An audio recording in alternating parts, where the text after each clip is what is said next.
Good morning, Year 9. We're going to continue with our trigonometry today. We're going to be looking at finding a side length again, and today we're going to specifically use the button on the calculator that says tan. So could you go ahead and get started by doing the starter in your book and writing down the title if you've got a book to write in. Otherwise, you just do your work where you are and pause the video now so you can get the answer shortly, okay? All right, there's your answers, so you can go ahead and mark them.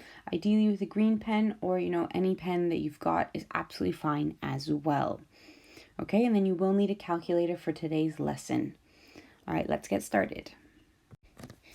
All right, so these are our three triangles that we've been talking about lately. We've got the first triangle that shows us that the sine of an angle is equal to the opposite side divided by the hypotenuse.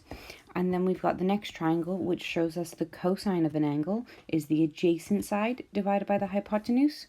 And then we've got the one that we're going to work on today, which is the tan of an angle is equal to the opposite side divided by the adjacent side.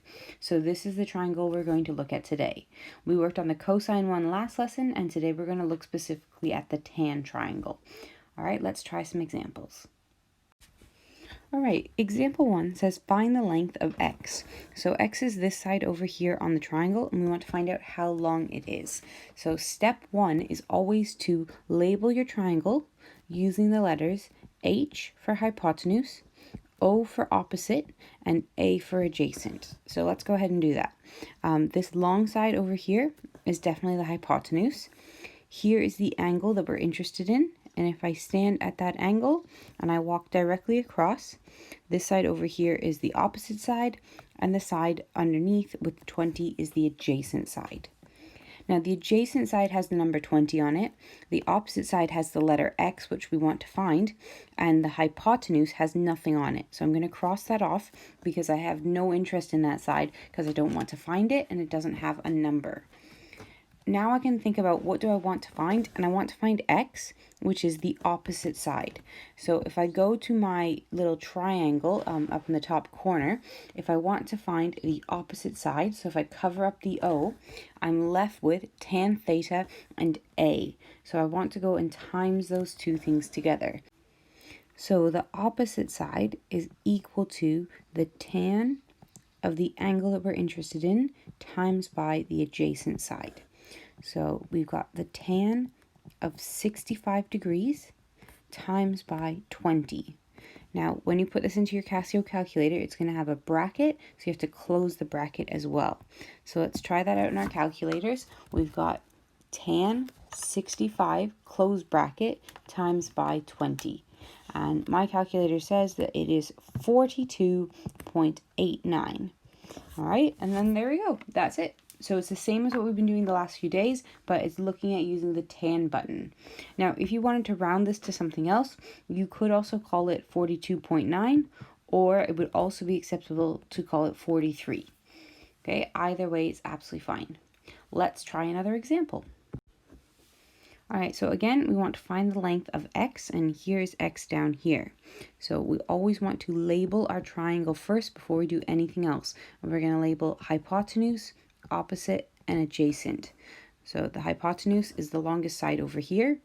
Here is the angle that we're interested in. So if I stand right there and I walk directly across, this side here is the opposite side. And the side that has the 12 on it is the adjacent side. Now, just like before, the hypotenuse has no numbers on it, and it's not the side that I want to find, so I'm actually going to cross it off. I don't need that at all. I only need the letters A and O, which are also convenient because the letters O and A are in my tan triangle. So I want to find the opposite side. So if I go to my triangle up here and I cover up the letter O, then I am left with tan theta and A, and I'm going to multiply those two things together. So I've got that the opposite side is equal to tan theta times by the adjacent side. So let's fill in what we know. Tan of the angle, which is 52 degrees, times by 12. Now remember, in your Casio calculator, you need to make sure you put the brackets around the 52. So let's do that. We've got tan 52 close bracket times by 12. And this time I get 15. I'm going to round it. I'm going to say 15.4. It was 359. So there we go. All right, I've got one more example for you today, and it's ever so slightly different, but that's pretty much it. All right. All right, so this question looks pretty much the same as everything else. It says find the length of x, so we're going to go ahead and do that. But before we do that, we're going to label the triangle with the letters H, O, and A. So this is the hypotenuse over here. Here is the angle that I'm interested in. So if I'm stood at that angle and I walk directly across, I've got the opposite side, and then this side beside me is the adjacent side. So very similar to the last two questions, nothing is happening on the hypotenuse. There's no numbers there, so I'm going to cross that off. I don't want to find it. It's not very helpful to me.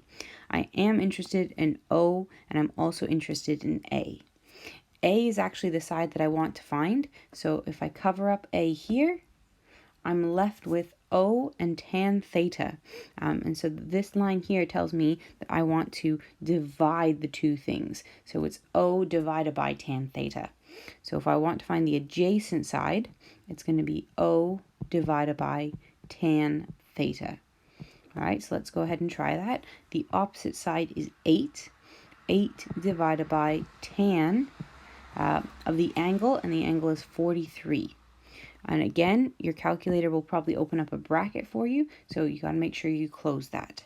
So let's type that in. We've got 8 divided by tan 43, which gives us, I'm going to say 8.6.